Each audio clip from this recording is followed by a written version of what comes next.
Hello everyone, welcome to Come Sit at My Table. We sure are happy to have you here for our video. Today is Sunday, so we are doing a Sunday subscriber series recipe, but we are also doing a series for this entire month called It's a Month of Sundays. Now if you've been around a while, you know that on Sundays we do recipes that have been mailed to us from our subscribers. Normally we only do that on Sunday, but for the month of September, we're doing every one of our videos. All 12 videos this month are from you. So today is Sunday and we are doing a Sunday subscriber series recipe, but it is one of our series for this month. Now this recipe comes to us from Donna Banks, who lives in Mount Clemens, Michigan. And it is a recipe for pork chops. I love pork chops. Let's be honest, I love pork. But this is pork chops Filipino-Style. Let me read you just a little bit of the letter that Donna sent us, and it will explain a little bit about where she got this recipe and why it's called that. It says, I would like to share a recipe with you guys. I learned this one from my stepmother when I was 15 years old. She was Filipino and she called it pork chops Filipino style. I've made this for over 50 years. Okay, now we know it's tried and true, don't we? And everyone has always loved it. My youngest brother is a very picky eater, but once I made it for him, he had me give the recipe to his wife after he got married. I've tried this with chicken breast and beef steaks, but neither one measure up. You need to use pork chops. We have found that a simple salad goes great with this dish. I hope you'll get to try it and that you all will enjoy it as much as we have. Donna Banks. Well, Donna, we're going to give it a try today, and I think I'm going to love it because I love everything that's in this. So let's get started, and let's start by talking about what we're going to use to make our pork chops Filipino style. Of course, we're going to start with pork chops. Now, Donna's recipe says to use 4 or 5 boneless pork chops. That's what I was going to use. I called our butcher at our Save-A-Lot store and asked if he could cut me some pork chops for this recipe, and I said, could you cut 8 for me, because I thought I would save 3 or 4 and Melissa and I would fry those and have them for breakfast on a biscuit. But when I picked them up, they're a little small. They're not as big as I was expecting them to be. So I think I may just go ahead and use all 8 of these in the recipe. I don't think that's going to hurt anything at all. But her recipe does say 4 or 5 boneless pork chops. We are going to need salt and pepper, and that's just to taste. And what you're going to do is just salt and pepper the top of your pork chops, put them in your skillet, turn them over, and then when the bottom becomes the top, then you're going to salt and pepper them some more in your skillet. We're going to need 1 medium onion that we're going to chop. You need 28 ounces of tomatoes. You skipped the garlic. Oh, did I? I'm so sorry. We do need garlic, and she does not say how much garlic to put in. Actually, she says garlic or garlic powder. I'm going to use garlic. I really like using it, and it doesn't say how much, so I think I'm going to use probably a couple of teaspoons. I might even go to a tablespoon because this is going to need some flavor. So we will use garlic. Okay, we need 28 ounces of tomatoes. Now Donna's recipe says they can be whole or diced tomatoes, but she prefers the petite diced. She says stewed tomatoes work also, but since she said she prefers the petite diced, that's what I got. I could not find a 28 ounce can, so I got 2 14 ounce cans, same difference. You're also going to need a 14 ounce can of tomato sauce. Now for our seasonings, Donna says that she uses 1 teaspoon of Italian seasoning, and she uses 1 teaspoon of celery seed. But then she goes on to say that she plays around with this. And sometimes she adds hot sauce, sometimes she adds Lowry seasoning salt.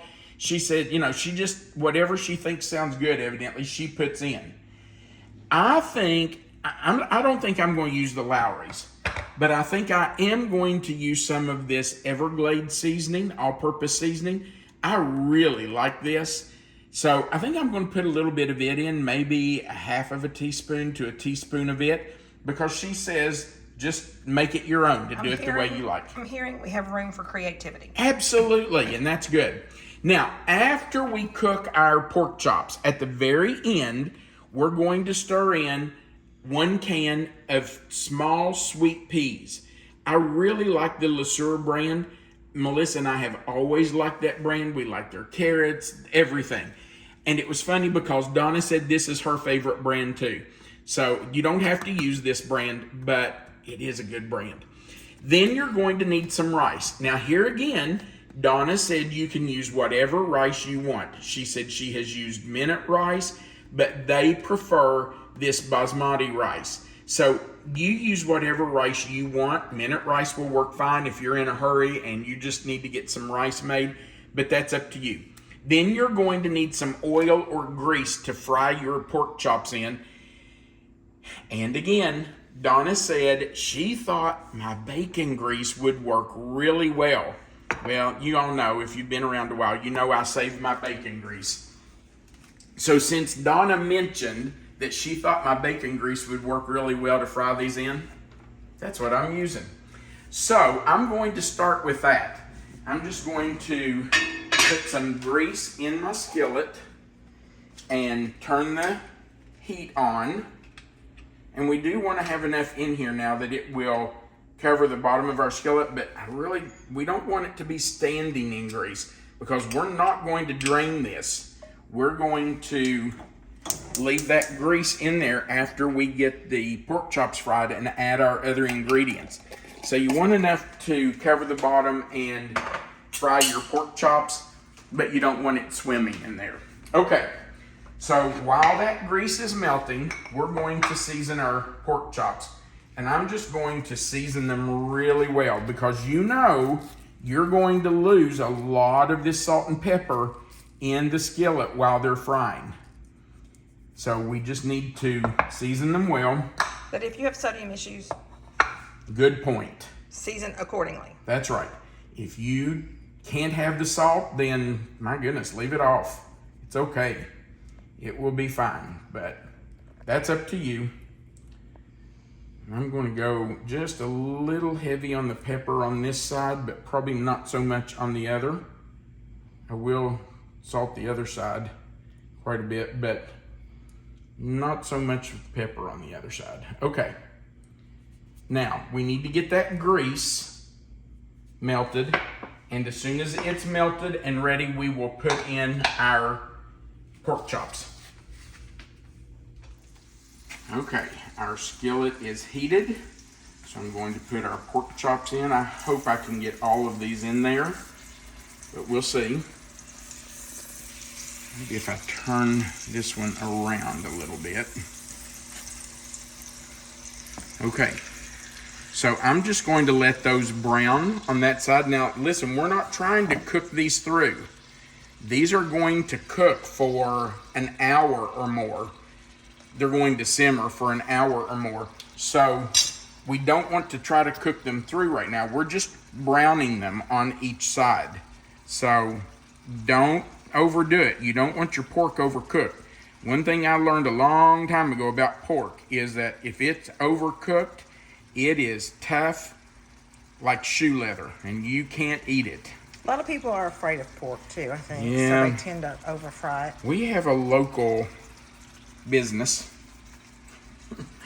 who has really good food most of the time. But when we go there for breakfast and we get a tenderloin sandwich, 9 times out of 10 we can't chew the tenderloin because they fry it to death.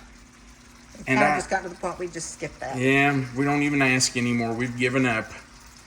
So you don't have to do that anymore. You don't have to be afraid of pork and overcook it. It's not necessary. You just want it to be done. Okay, so I've seasoned the other side and it's frying. We're gonna let that sit there and brown. Now while that's happening, I'm gonna go over and, sorry Melissa. I'll get it. We're gonna go over and cut up our onion and get it going. So I'm just going to slice the top off, cut it in half, and then I'll take off that outer layer because you don't want that tough outer layer on there. So we'll just take it off and get rid of it. It can go to the compost, and we're going to cut this up. Now, Donna's recipe just says to chop it, so I'm assuming like a medium chop. You don't want it too small because it'll just be gone in your dish, but probably not a huge chop either.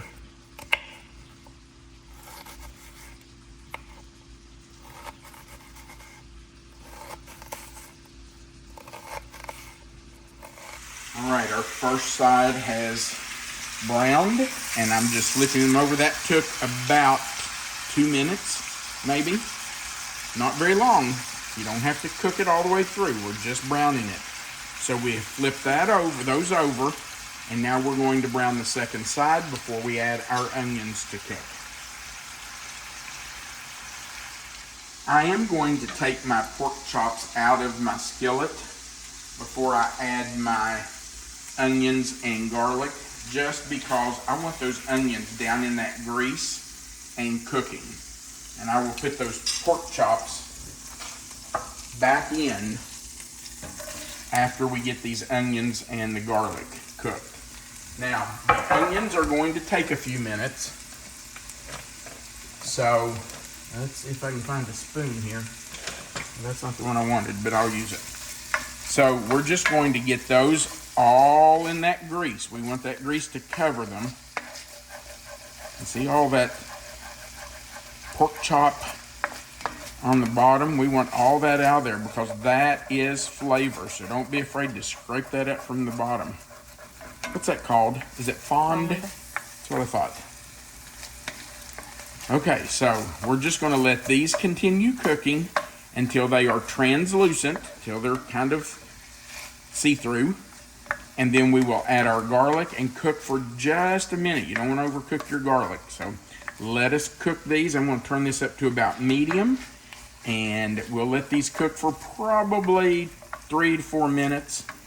And then we'll be back to put our garlic in. All right, I'm adding my garlic. And I'm going to put 2 teaspoons, but I'm not sure that's going to be enough. But we'll see. Come on, get in there. Now, we don't want to overcook that garlic. It will burn fast, and if you burn it, you've ruined your dish. So, I would suggest stirring constantly for about 1 minute after you put that garlic in. Get it down in there. Get it in with your onions, but don't leave it sit there and let it burn. Keep it moving. May not even take a minute. 30 seconds may be fine. And now we are ready to add our tomatoes. So we're going to start with our petite tomatoes, and we're adding juice and all. Everything goes in.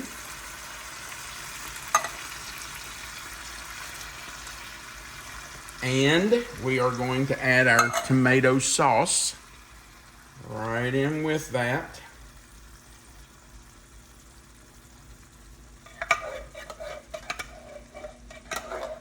Make sure you get all of that out of there.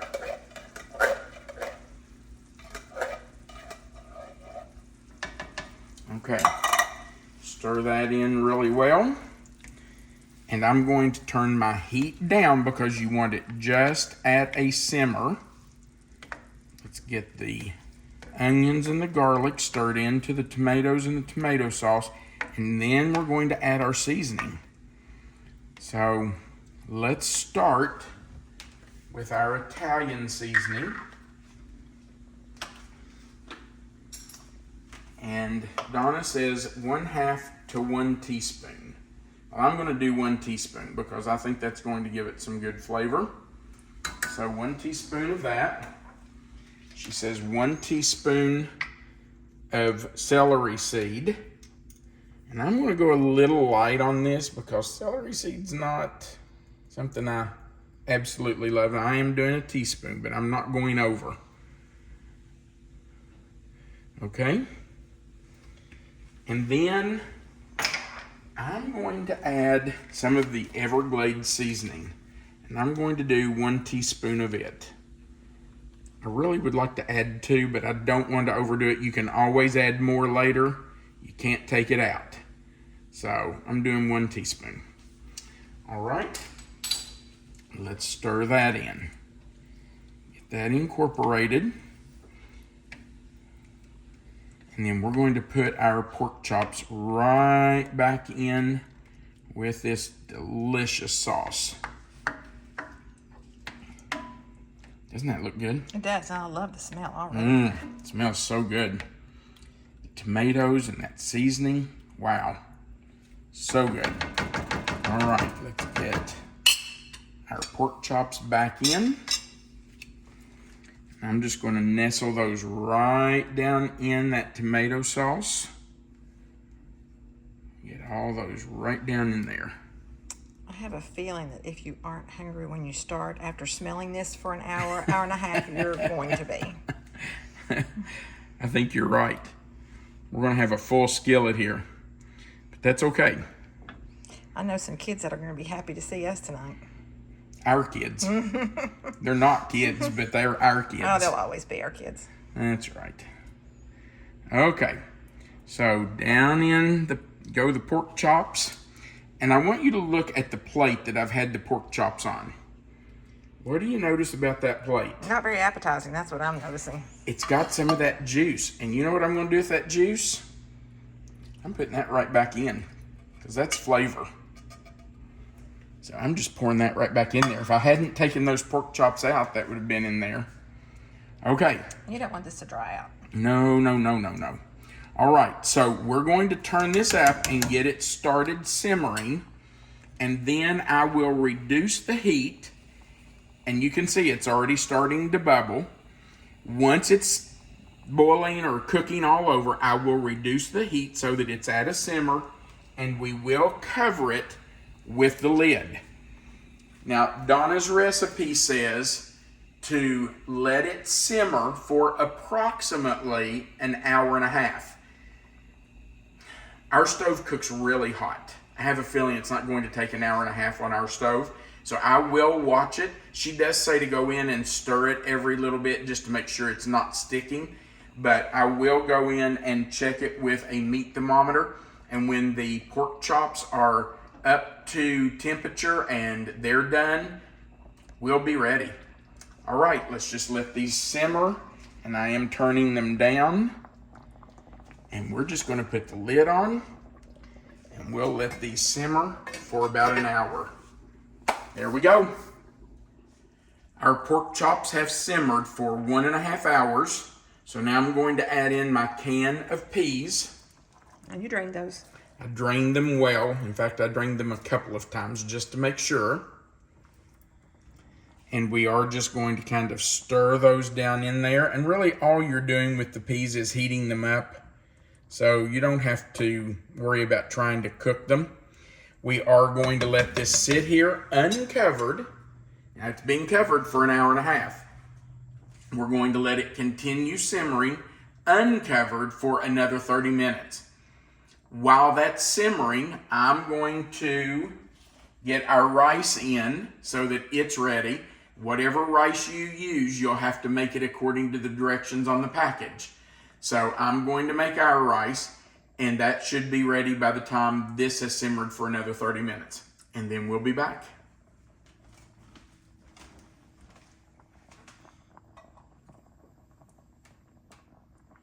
Our rice is ready, and our pork chops have been simmering uncovered for 30 minutes. I'm going to go ahead and turn those off. All right, I'm going to put some of the rice on our plate. And I'm only going to put a little bit out because Melissa and I are going to have this for our meal today. And our daughter and son-in-law are going to have this with us. So I'm just going to do one to taste with you right now. All right, let's find a pork chop in here. And Donna's directions say to put it on the rice, then to spoon the tomato sauce, peas, and seasonings right over top of the pork chop.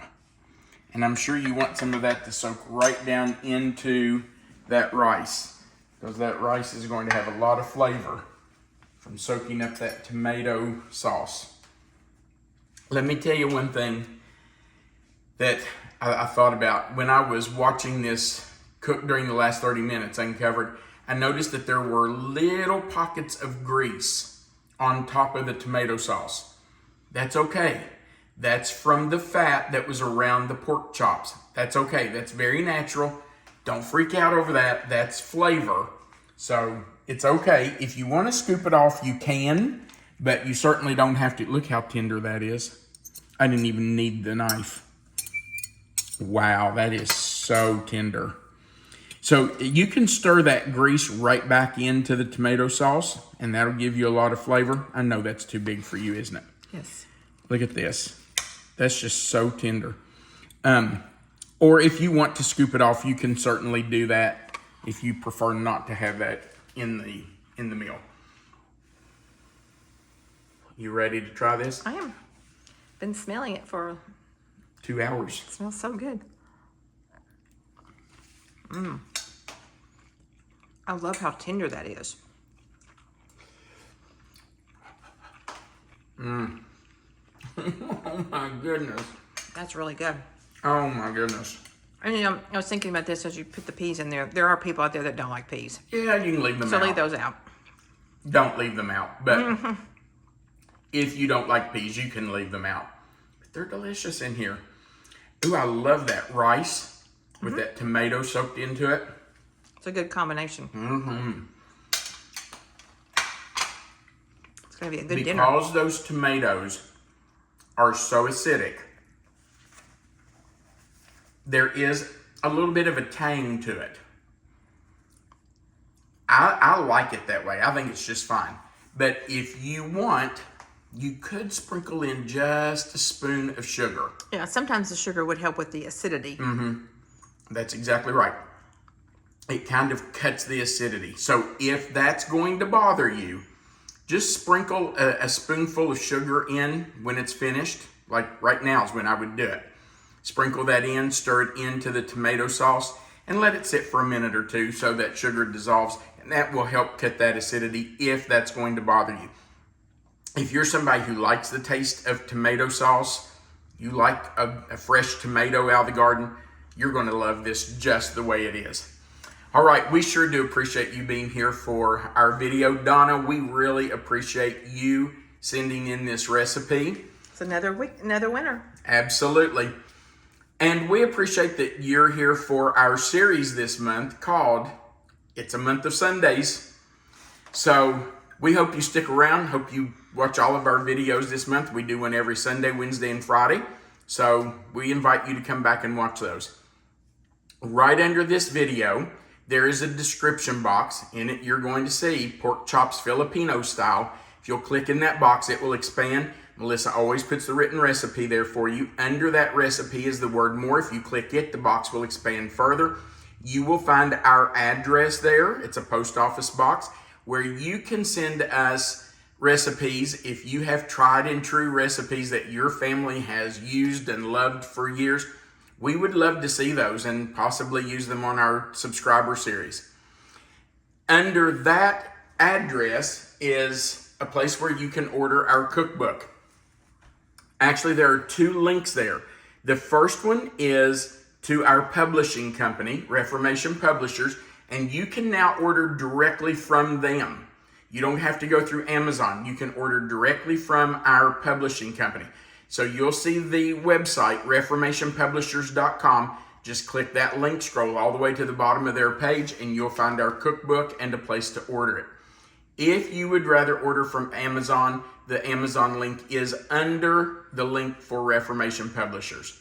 And we would appreciate you considering purchasing a copy if you haven't already. Also, right under the video, there's a like button. We would appreciate you clicking that. That really does help our channel if you click it. On the other side of the screen, right under the video, you'll find the subscribe button. If you've never clicked it before, we invite you to do that. We would appreciate you subscribing to our page. There's a little notification bell beside of it. If you click it and the word all, that allows YouTube to notify you every time we put up a new video. We want you to remember that you are always welcome to come sit at my table. We'll see you for the next video in the series. It's a month of Sundays. See ya.